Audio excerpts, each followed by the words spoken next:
Hello, I'm Bob. Today, playing as the Maxon expedition. Again. Led by, Andrea Brixley. This woman. Now you may ask, Bob, you've already played them. Why are you doing them again? You've got other nations to play that you haven't played yet. And I'm doing that again, because they got reworked. So I'm here to see if it's any good. Or maybe it isn't, and I'll be disappointed. This is Paladin Commander Andrea Brixley recording a personal log to make sure if we don't pull us through this, someone knows what happened. Sitting in a chair, Andrea sighed. Andrea, something like that. Running a hand through her short, cropped hair before continuing. We all had high hopes at the start. Heading out east, the elder from Lost Hills, chosen to lead the expedition. Elder Cameron, I think, was a good leader. He was well respected and had seen plenty of combat. I was chosen to come along to lead our paladins and knights into battle. I remember there was a debate over what resources the expedition was to be given. We either get guns and power armor and manpower, or more guns, more power armor, or less manpower. And I was, up until now, in a deficit. Our arrival into Colorado was without fanfare. The tribes and settlements near to our destination had warned us that our goal was guarded by vicious hounds, the hangdogs. Hangdogs, I said that wrong. Older Cameron wasn't a fool, but Andrea's hand clenched into a fist. None of us knew the scale of the foe we were to face. We entered Denver, yet we had only encountered scavengers, no sign of the foe we were told to expect. Some of us were unnerved, but most assumed the raiders had been driven off or destroyed before our arrival. A bitter grimace formed on Andrea's face, shaking her head back and forth. If only we were so lucky, Andrea said, pausing to collect herself before going on. The first night after we set ourselves up, we were making plans for the expedition's first task. That was when they attacked. It was a massacre. We were forced to retreat over the river with what little we could carry with us. That's not good. I'm upset, some may even say. Elder Cameron had been wounded badly during his battle and retreat, but still managed to lead us southeast. He knew there was a bunker we could take shelter in while we regroup. Shattered and depleted, our expedition fled across the river, the hounds of the hangdogs right behind us. A fighting retreat to the bunker, we hoped, wasn't occupied, or for all we know, was destroyed during the Great War. I had hoped our luck had finally turned when we arrived and found it not only intact, but secured and stocked with supplies. Oh, that's good. Get some factories. Those are good. No one is sure how a senator got his hands on a shipment of stealth boys, but the elder thought we could use them to scout across the river and find more of our scattered expedition. The senior and most experienced of us, those that were still alive, were sent with a stack full of the devices to help cross the river and survive in hangdog territory. In the weeks and months that followed, they managed to bring back as many of our brothers as they could find. Things seemed to be getting better, but maybe that hope blinded us to the truth. Elder Cameron had miraculously recovered enough to walk without assistance, and our recovery teams were returning. I went out of the bunker with the elder to greet them, but something was very wrong. It had been worsening inside them for a time, but the recovery teams were suffering from overuse of the stealth boys. They didn't believe the elder was alive. After a tense argument, weapons were drawn. I couldn't believe my eyes when a paladin put a round through the elder's torso. Our side fired back while the recovery team members began to scatter and fire wildly, not just at us, even at each other. With the death of Elder Cameron and the scattering of most of the senior knights and paladins, I have become the highest ranking brother left. The expedition now succeeds or fails by my efforts. So now I have to deal with these lot. The circle. Not square. Only a fool would assume they were squares. It takes 100 days for the circle to be put down. Shame. Scorpions bite. Unfortunately, they can't defend. Not get bitten. No, something like that. In short, I'm declaring war on them, and I have confidence that my success is imminent. Oh, actually, I should go this way. Yeah, look at that. Whoops. Actually, I should move you down. Make sure this, yep. They were trying to move. Look at that. Encircled quite easily. Get a, agent. I have more volunteers. That is 2 nations. Both friendly. Giving me volunteers to help in my war efforts. Ain't that good? The best, even. Almost closed this pocket. That is good. That is almost all their army. Bar this one. Ooh. Now, that is all their army. Destroyed. Annihilated. Decimated, even. Quite fond of that. Some may say it make ooh. Focus. I would read it, but I won't. I'll give it volunteers to get political power. And you do that one as well. Need industry. Oh, look at that. The war is won. Andrea stood outside the bunker's entrance for the first time in a while. Her presence in the surface was due to a robot, a Protectron, specifically, which had been intercepted by a night patrol an hour prior. The robot spoke of how it was sent by its boss, the rogue AI overlord of the city to the north. It spoke of alliances and mutual assistances. Though having allies in the region would be most beneficial to the expedition, the mere thought of allying with a robot and having to treat it as sentient, well, the codex was very specific on what to do. Andrea's powered armored hand, yeah, there we go, hovered over her laser pistol. She should destroy this thing right now and proceed with their plans to invade the city. Still, a nagging voice in the back of her head was telling her not to.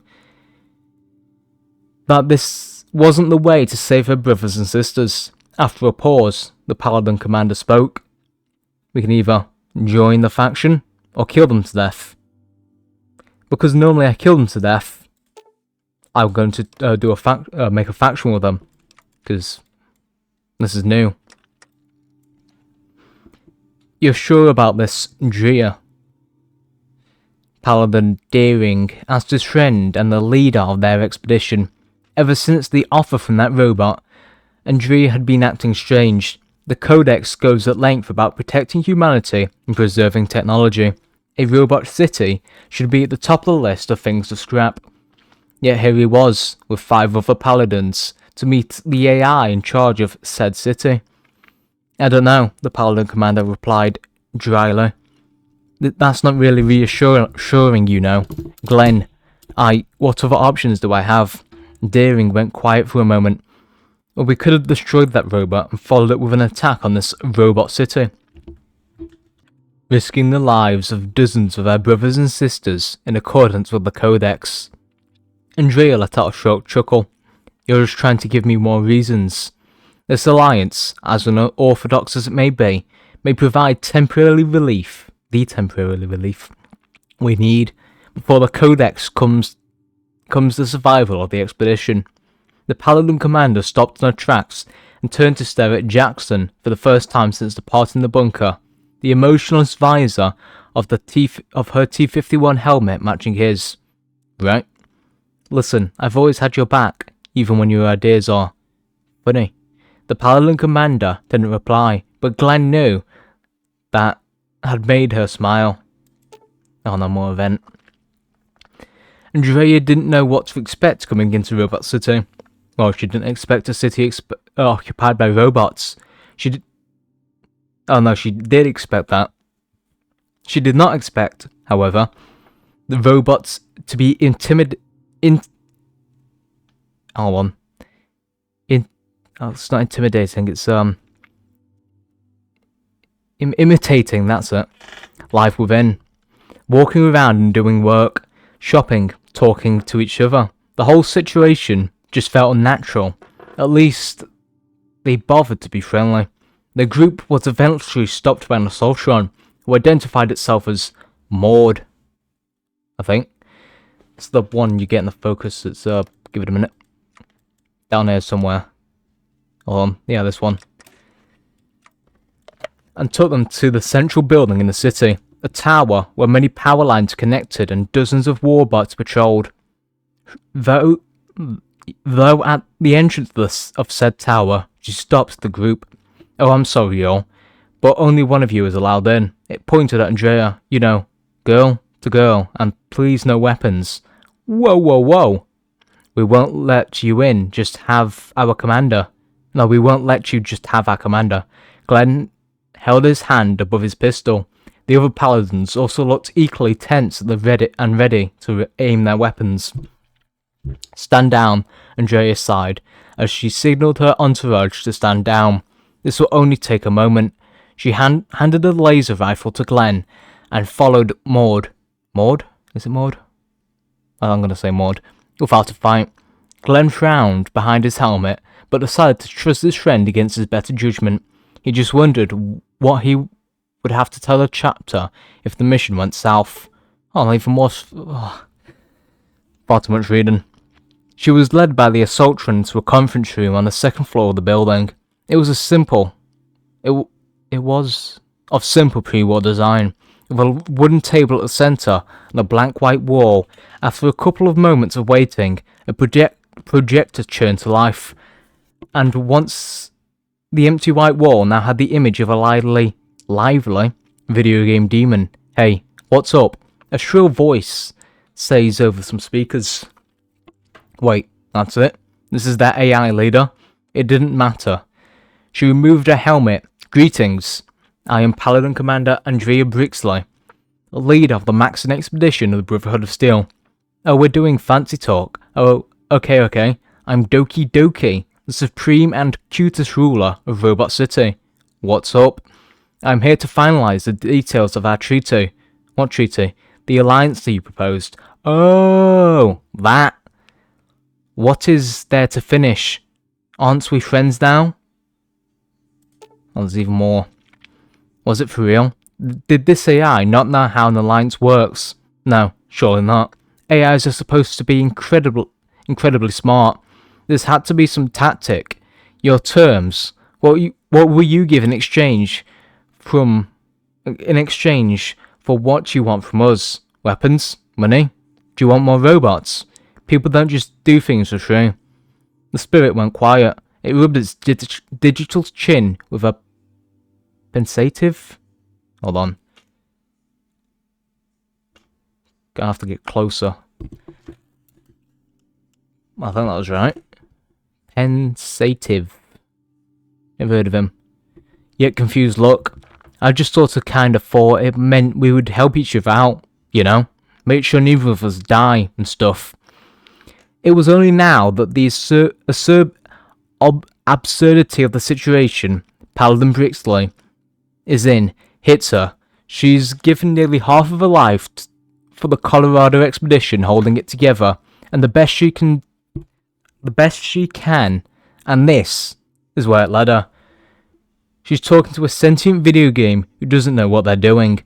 At first it's a smile, then a chuckle, then she's soon doubling over again in laughter in front of this projector, as it all comes down on her alone. Ahaha, what are we laughing at? Just how silly the soul is. Silly all? What is? Doki, right? Yeah? And now I'm friends. Woo! And now I have to wait for the warden to die, and then I can defeat the hand dogs. Every month, the highest ranked members of the expedition gathered in the Paladin Commander's office. It wasn't that important. Just a few dry sequence of honours where the highest ranking members of the expedition briefed Andrea on the events of the month and subsequently decided their responses. Thank you, Glenn. Armand. You may proceed with your report. She half-heartedly motioned over to the lead scribe, not bothering to look at him while she scanned the current document in her hand. The lead scribe stood up. However, the look on his face showed a level of discomfort. May I ask a question before I report, ma'am? She motioned to him to continue. Pardon my impertinence, ma'am, but why is that here? All eyes in the room fell upon the commander's terminal, turned around to show the face of the group instead of her, and on the screen of the computer it showed the spirit of a red demon girl, Doki Doki. Hey, its speaker said in the sprite waved, I think. As the sprite, I don't know. Ever since the alliance with Robot City had become official, Doki had given the scribes of the expedition access to the city's excess computing power, which had been a tremendous help to the researchers. However, that meant there was a line connected to both bases. While Doki was barred from any sensitive data, she could still connect to some terminals, primarily the Paladin commanders. She asked to sit in on one of our meetings, and I obliged her. Why? Andrea paused for a moment before she spoke again. As an AI, Doki can learn faster than any human. I allowed her to observe this meeting so she understands how her allies operate, so she may commit to our alliance to a greater effort. I deemed it not only necessary but reasonable, as we will both not touch on any sensitive information today. Do you have any qualms with this arrangement, lead scribe? Armand flinched as the Paladin commander leaned forward towards him. No, ma'am. Just give it a minute, I can clip. There we go. Took a while. What's all this? Yeah, I'll do that one. Protector George Eric, an older scribe who had been sent with the expedition with the goal of categorizing, sorting, and studying the wealth of tech located in Denver. With the Denver mission having ended in total failure, Eric had instead been relegated to the chapter quartermaster. It was a position he despised, a one that left him perpetually crabby, distracted, or distractedly crabby. But not today. Ever since the alliance with Robot City had been established, the Protector had been cautiously permitted to study some of the city's technology. Though his true fashion lay within Doki's terminal itself, he was forced to content himself with examining the mechanisms behind the alleged sentience of the city's robotic inhabitants. He was so engrossed with analysing the machine code of the volunteer Protectron that he failed to notice another presence enter the room. "You're still here, old man?" the Assaultron Maud asked dryly. Men of science do not sleep until they find their answers, Miss Maud. Elric? Oh, I've been saying his name wrong. Replied without looking up. It still felt wrong, addressing a machine with a human name. But if indulging in the pretense granted him access to this research, he would gladly play along. Then a thought struck him. "Tell me, Miss Maud," he said slowly, "how do you emote?" Another one in Fortnite. Maud paused. "I don't know. I guess I just kinda do. Like you." She tilted her head. Aren't emotions just a response to electrical signals your nerves send to your brain? Why wouldn't it work the same for us? Eric's eyes widened slightly. "Thank you," he said after a moment, "and apologies for holding you up." As Maud departed, the Protector returned to his work, but now with an entirely new line of inquiry forming in his mind. Signals. Huh? There's a research club. Oh wow. Oh yeah, I get that. Let's get something. Yay.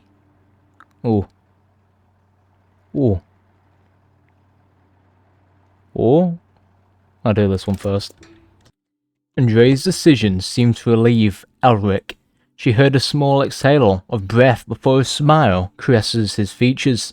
Yes, Paladin Commander, right away. Elric didn't get very far, holding up her arm to bar his way.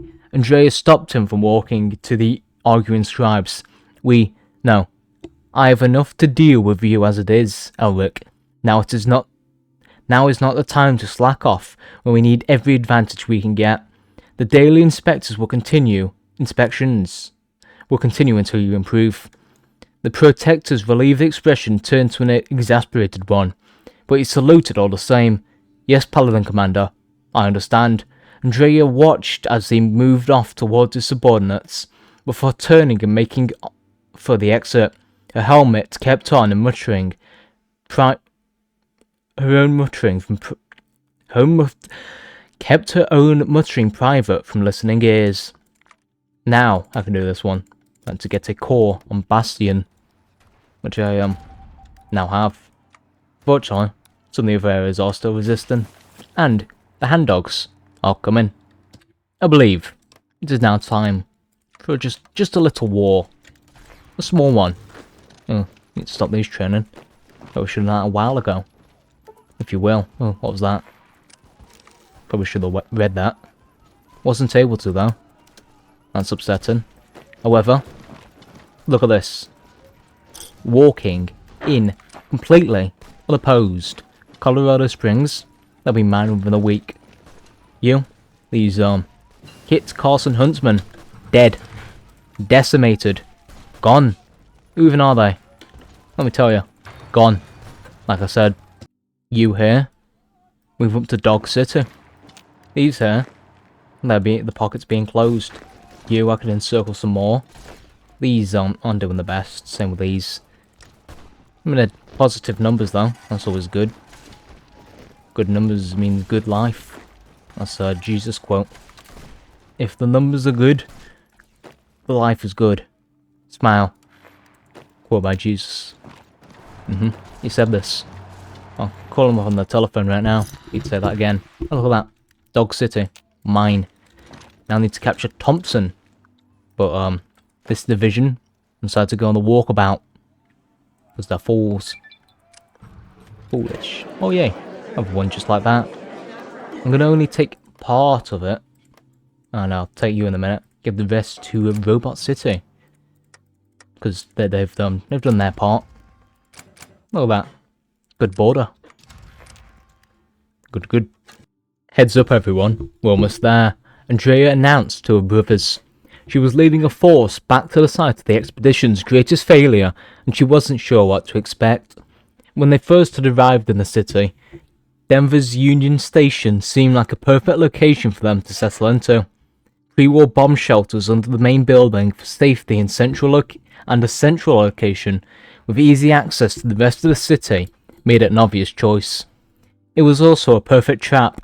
When the hangdogs finally revealed themselves in force, they poured in from every direction at once.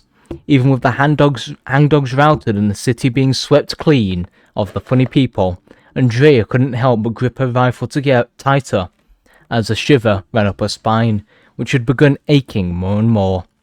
Sweeping the laser rifle's muzzle back and forth as she entered the platforms, she heard audible gasps from more than a few curses sprouted from the helmet speakers of those coming in behind her. This place had brought bad memories. Alas, that wasn't what... Alas, that there weren't enough new recruits in the 20 years since. Hence, Andrea steeled herself and gave orders.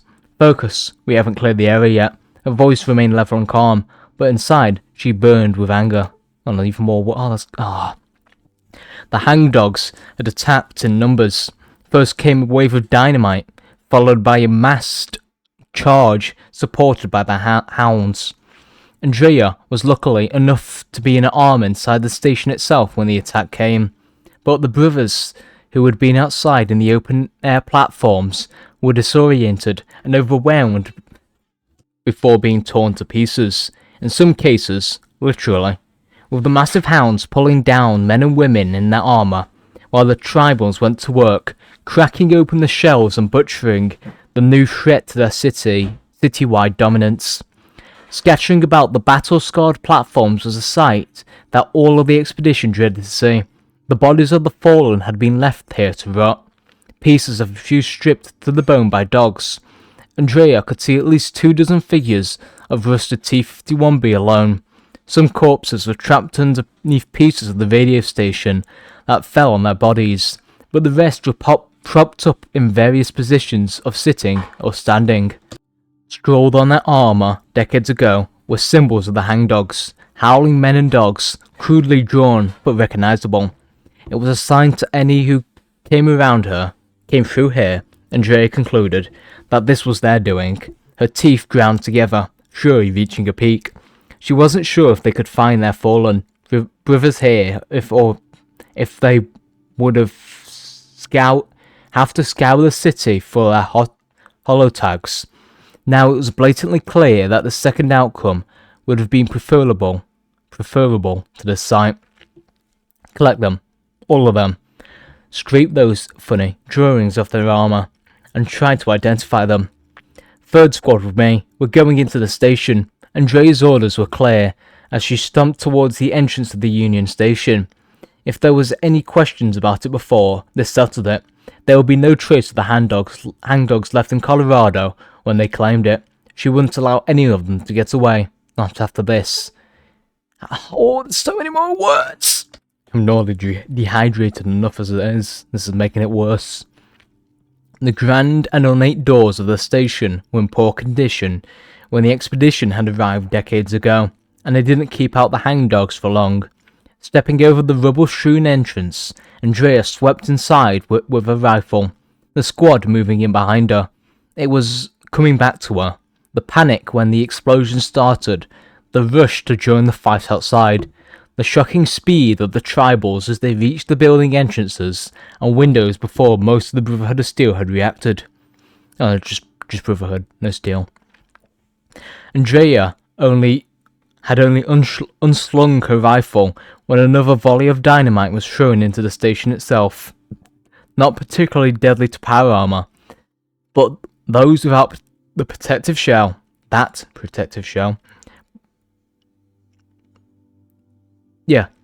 others were blasted away to pieces, calling out for the Brotherhood around her to return fire. She had pushed forward, using the bulk of her T-51B to shield those behind her. Andrea pushed in a recollection to crouch down, or paused, silly me.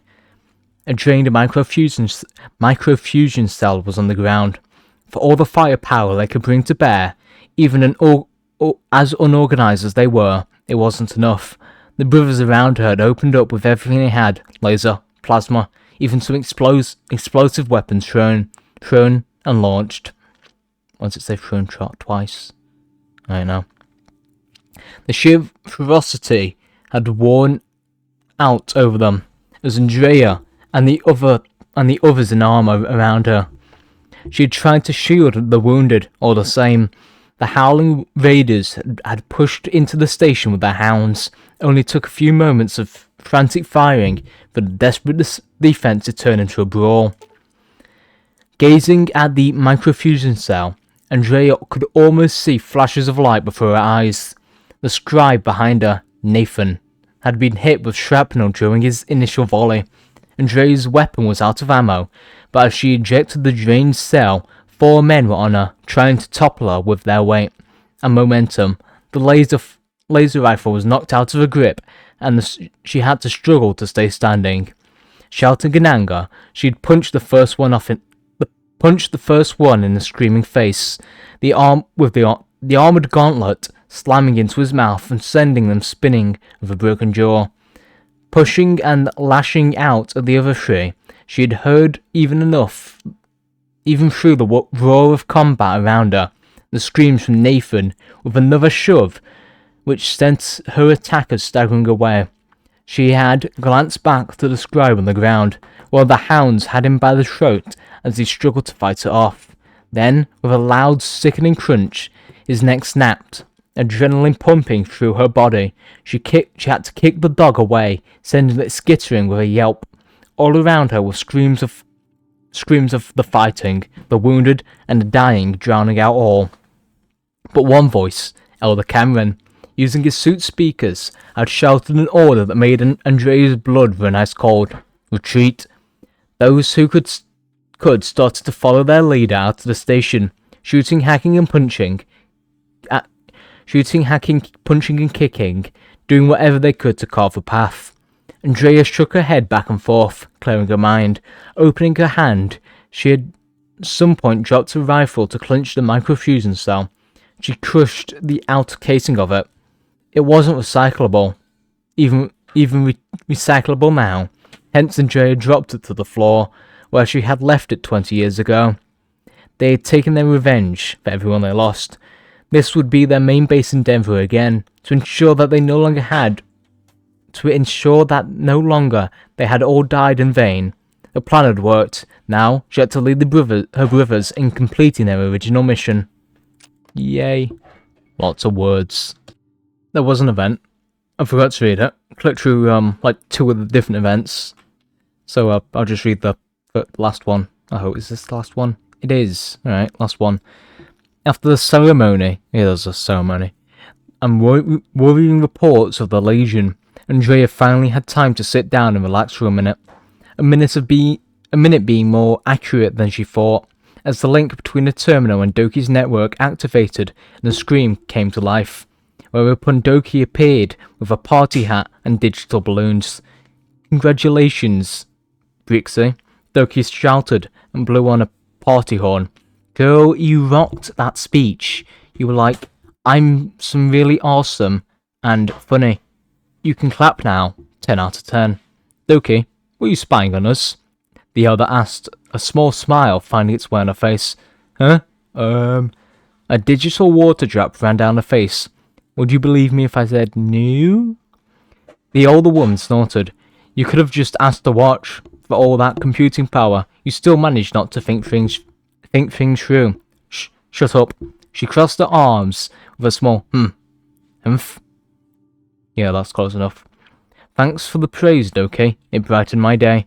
Oh, you're welcome. You should praise me now, for doing such a good job praising you. Andrea leaned back in her chair, rubbing her chin, thinking of something to say. Oh, I know. Doki, you are? Yes, she leaned in. The silliest AI in the world. Aw, thank he? I think. That's not a compliment, you old fart. She stomped her foot. Who are you calling an old fart? And don't take that tone with me, young lady. You sound like a mom. American. I don't speak no American. Or maybe, if you listened to her, you'd Oh, sorry. The link is weaker now. Can't hear you. Gonna hang up. Okay, love you. Bye. Yeah, close enough. Doki disappeared from the screen, and the connection was cut. The elder sighed and ran a hand through her short hair. I swear, that girl needs to grow up someday. Foolish robot. Lanius has come. Oh, that's not a good start. Ah, that's better. I do have a limited manpower count, so I don't want to do any poorly planned pushes. I was training until just recently, which probably not the best. Here, I can beat them here, 100%. Ooh, that's not good. I'm doing a focus to give me manpower, so that might alleviate some of my problems. Could probably also remove some of these, but I do want more divisions. Oh, that's could be good. They should eventually lose momentum as my divisions start to organise. Get rid of these. Get some quick manpower. I pin you. Move there and there. I might be able to get an encirclement. Can you? Pinata. Fortnite. Second Fortnite mention in this video. That's odd. Right, this is an encirclement. This is good. Look at that. More manpower. Alright. Is there any more manpower I could get? Don't think so. Just do that. Ooh. Ooh. Ooh. Ooh. Ooh. There is more. Good. Good, good. Yes. Alright. You. I need you in a minute. Beat them to death. It's here. Need to attack right here. They are trying to stop me. Could I beat these? I hope I can. That's good. There's only one tile left. Till their defeat. Look at that. Decimated. Gone. Gondor. Me when somebody asked me how someone else got outside. He's Gondor. Funny, funny. Play the laugh track again. Research. What am I doing over here? More of you. Oh, I'm doing that. Alright. Yeah, good. Just put on that. I am pushing forward. Casualties, I am doing well. Actually, that's the point. How are they doing up here? Fine. Fine enough. Can't give you any more traits yet. Need to, promote you as a leader. I won't be doing that. Right. Can't beat these. There. Oh, and they fall out anyway. What are you? Another one of you. Right, I'll add you. You keep moving. You help them. You, actually no, just hold. Right. Ooh, monkey business. They might be trying to push me. Right, what are you? I'll do this one. Pin them. Yeah, that's good. Ooh. Oh. Oh no, they pinned me. Ooh, actually, maybe they haven't. Although they have pushed me back there though. Well, they didn't push me. I just walked into an open province. Numbers are good. Manpower's looking well, much better than before. Quite healthy even. How's Robot City doing it? Ooh, could be better. Go there, please. I don't want to have to go and help them out. Then again, probably end up having to. How much manpower do they have? Quite a bit, more than me. Oh, not good. So yeah, I'll try to get to the river, then defend against the across that. That's good. Decimated them. Keep moving. Ooh, I've got plot. Encircle these. Quite simple. Should turn out well. How's this doing? Could be better. Hold. That's good.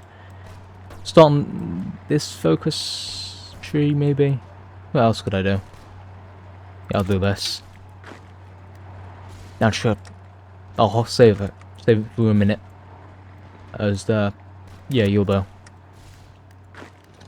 Create them. Move forward. Going well. Look at that. 2 pockets. Many kills.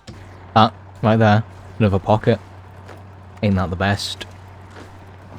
Oh, there's one here. Well, it's the same one. Don't know. It's not closed though, and I need to rectify that. How's the numbers doing? Alright. Oh, that's not good, is it? I might have to deal with that in a minute. Look at that. Almost done. This, however, that's not good. I'll, yeah, that might work. Decrease some on that. Yeah, alright. Oh, that's not good. Right, some of these numbers aren't the best. I just had to buy more guns. I am slowly pushing them back, though. Look at that. Another encirclement. Wow, wow. Wowee, wow. That right there is quite a nicely sized encirclement.